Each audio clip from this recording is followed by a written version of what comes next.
마태복음 22장 말씀입니다. 예수님께서 사람들에게 다른 비유를 들어 말씀하셨습니다. 하늘나라는 아들의 결혼잔치를 마련한 왕에 빗댈 수 있다. 왕이 종들을 보내어 잔치에 초대한 사람들을 모셔오게 하였다. 그러나 이들은 오려고 하지 않았다. 그러자 왕은 다시 다른 종들을 보내며 말했다. 초대받은 사람들에게 잔치가 준비되었다고 말해라. 소와 살진 송아지도 잡았고 모든 것이 다 준비되었으니 어서 결혼잔치에 오라고 하여라. 그러나 사람들은 종들의 말을 듣지 않고 제 갈 길로 갔다.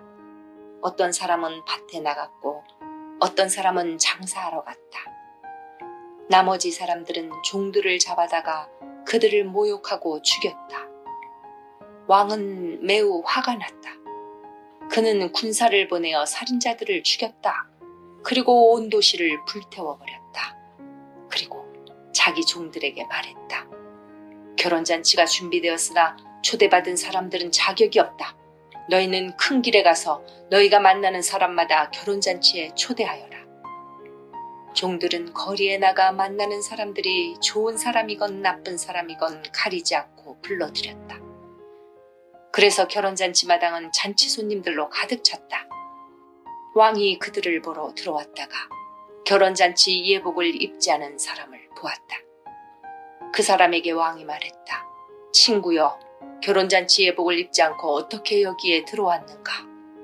그 사람은 아무 말도 하지 못했다. 왕이 종들에게 말했다. 이 사람의 손과 발을 묶어서 바깥 어두운 곳에 던져버려라. 그곳에서 슬피 울고 고통스럽게 이를 갈 것이다. 초대받은 사람은 많으나 선택된 사람은 적다.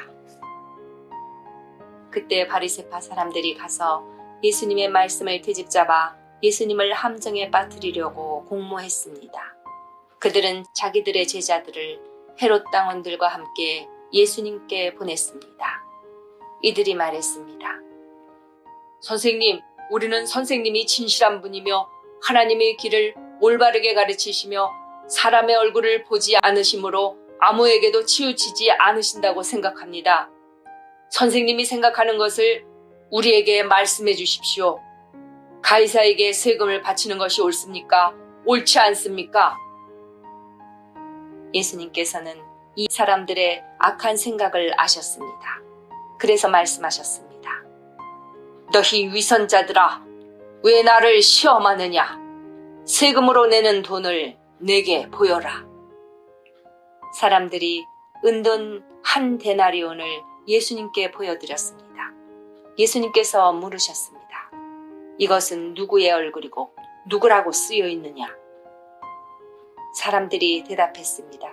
가이사의 것입니다. 그러자 예수님께서 그들에게 말씀하셨습니다. 가이사의 것은 가이사에게 주어라. 그리고 하나님의 것은 하나님께 바쳐라. 사람들이 예수님의 말씀을 듣고 놀랐습니다. 그리고 예수님께로부터 떠나갔습니다.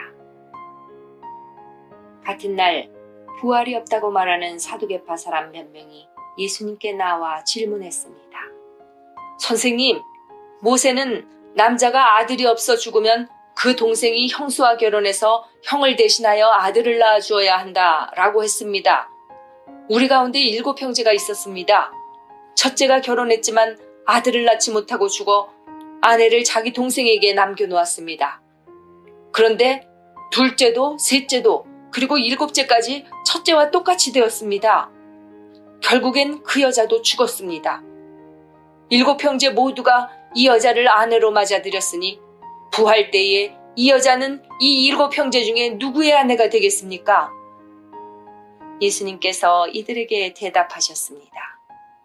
너희는 성경도 알지 못하고 하나님의 능력도 알지 못하므로 잘못 생각하고 있다. 부활할 때에는 누구도 장가가거나 시집가지 않으며 오직 사람들이 하늘에 있는 천사처럼 될 것이다. 죽은 자의 부활에 대해 말하자면 하나님께서 이렇게 말씀하신 것을 읽어보지 못했느냐? 나는 아브라함의 하나님, 이삭의 하나님, 야곱의 하나님이다. 하나님은 살아있는 사람들의 하나님이시지 죽은 사람들의 하나님이 아니시다. 사람들이 이 말씀을 듣고 예수님의 가르침에 놀랐습니다.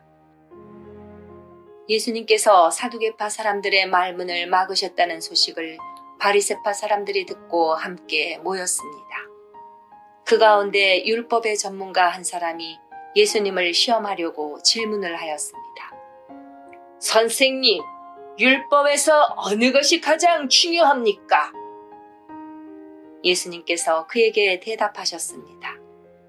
내 모든 마음과 모든 목숨과 모든 정성을 다해서 내 하나님을 사랑하여라. 이것이 가장 중요하고 우선되는 계명이다. 두 번째 계명은 내 이웃을 내 자신처럼 사랑하여라인데 이것도 첫째 계명과 똑같이 중요하다. 모든 율법과 예언자들의 말씀이 이 두 계명에서 나온 것이다. 바리새파 사람들이 함께 모여 있을 때 예수님께서 그들에게 질문하셨습니다. 너희는 그리스도에 대해서 어떻게 생각하느냐? 그가 누구의 자손이냐? 바리새파 사람들이 대답했습니다. 다윗의 자손입니다. 그러자 예수님께서 그들에게 말씀하셨습니다. 그러면 다윗이 성령의 감동을 받아 어찌 그리스도를 주님이라고 불렀겠느냐? 그는 여호와께서 내 주님에게 말씀하셨습니다. 내가 내 원수를 내 발 아래 굴복시킬 때까지 너는 내 오른쪽에 앉아 있어라 라고 말하였다. 다윗이 이처럼 그리스도를 주님이라고 불렀는데 어떻게 그리스도가 다윗의 자손이 되겠느냐? 아무도 예수님께 한마디도 대답하지 못했습니다. 그 이후도 아무도 예수님께 감히 질문을 하려고 하지 않았습니다. 아멘.